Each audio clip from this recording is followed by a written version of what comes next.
Okay, let's get started. It's about to be 11 a.m., so we'll do our next close as well, our 1 hour. But let's just go through our real quick. We have this leg, strong leg down, one, two legs down, relief, and then putting in another possibly two legs down. I wouldn't really call this two legs down just because where was the trend line that was broken here? Like it's only broken here, so we probably still need to see a second leg down to call it two legs. Or if you do it this way, you could maybe try and say this is one leg down and this is the second leg down, but it's kind of small, it's kind of weak, so I don't really like that. More importantly, everything is housed in here, right? So probably wouldn't be longing here. But we had a nice this little region. Honestly, I wasn't sure about this. It was pretty looking like it could go either way. It was looking like it might collapse down a little bit lower before we get a relief bounce, but we happen to get the relief bounce right here. Let's take a look at the 1 hour. Um, yeah, I don't like having all these lines here. It's like pretty unclear, right? There's just too much going on. So this is where we started around 63, close to 64. We had this whole move coming down from the top. This is kind of like a horizontal resistance area. You can draw that. Kind of like a horizontal resistance area somewhere around here, here, here. Honestly, you could just draw a box in this area, right? Support level, rather. So we kind of came down here. We tested that support level. We had a bottom, double bottom, this weird retest of the double bottom, and then bounce. Or maybe you call this the double bottom, and this the retest here, and then this the bounce, whatever you want to say, right? We get a bounce, we get a decent bounce here, and no sustained buying. So we reject in this little channel, and then one, two legs down. And then we're kind of in this weird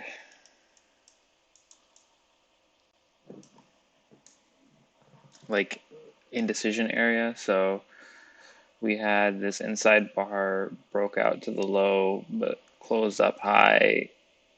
Had this. Like at this point, you're pretty certain, right? Like probably even here. Once you get this third bar, you're like, okay, this is a trading range. And I'll move it out so we can see the wick.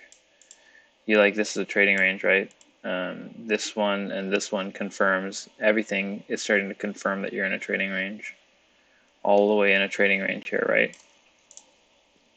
So bulls try and break out of the trading range, bears push it back in, and then push it to the low where bulls step in, buy it all the way back up here. So strong that we just have a spike all the way up on these two candles from the bottom to much well above the perceived trading range. Almost like a half to a full percent outside of the trading range, above the trading range. And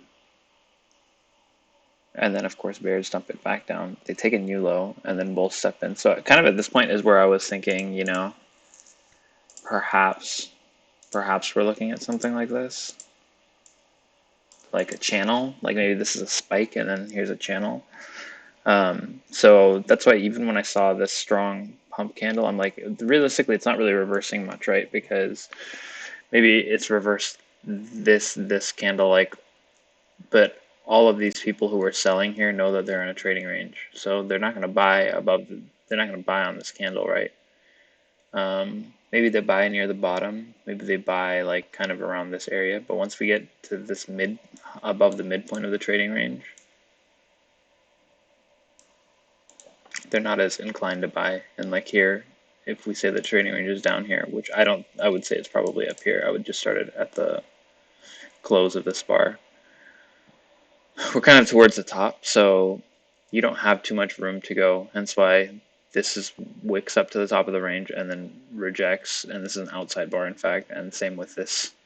But this is an inside bar.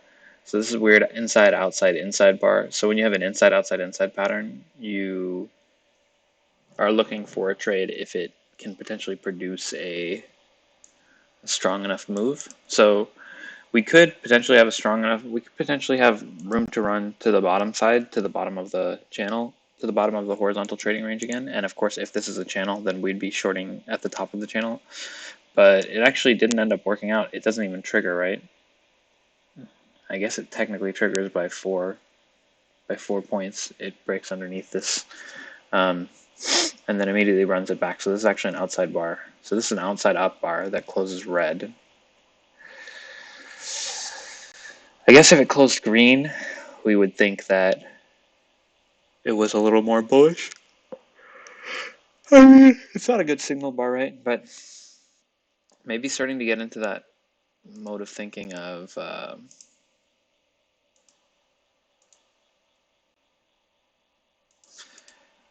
maybe this is going to go up. So we kind of have a little wedge kind of situation here. One attempt up, two attempts up. I mean, like on a micro order type frame, you might get a wedge pattern, you might not get a wedge pattern here. But I guess you probably don't see it on the 1 hour, but you might have been able to see it on the 15-hour tides kind of turning and getting a little bit more bullish. And then kind of once we break out of this range, we have the strong Chad candle up to, mid 60s, 3% nearly. So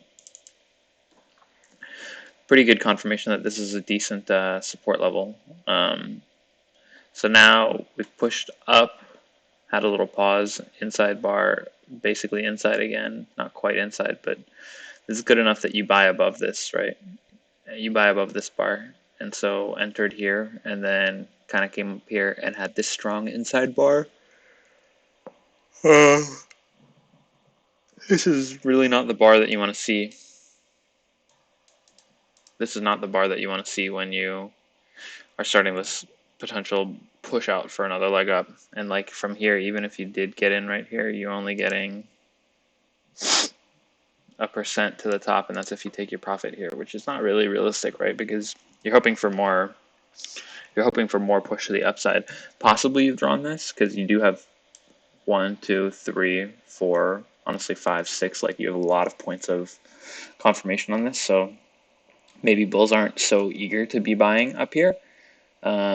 So when we see this bar, probably there's going to be some bulls ready to close underneath this bar, and especially when we start out and we're not able to break above, people who are trading on lower time frame, maybe 15-minute, maybe 5-minute, might start to recognize, yeah, this is not going to go up right now, so let's start exiting our longs.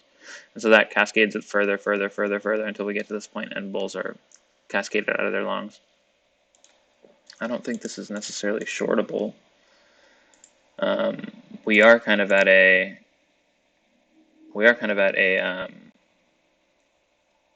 resistance point, and we are kind of at a channel.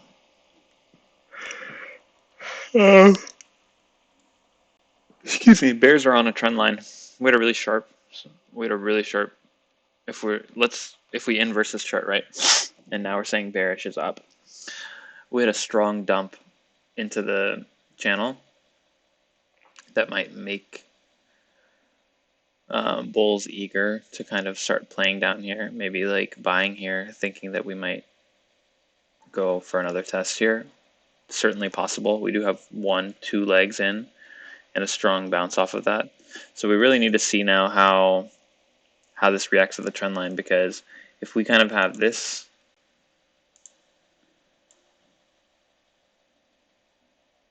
could go down, like if we start to form a trading range here, because this is a theoretical trading range, right?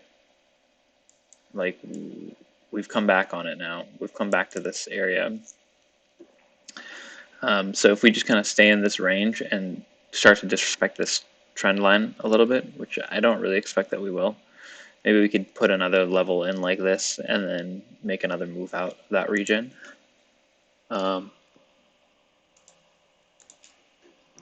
Of course, we could just have kind of like a test and then a move back towards this range. Oops, what was that? Just do there. This was strong enough that, like anybody who was feeling like, yeah, we had this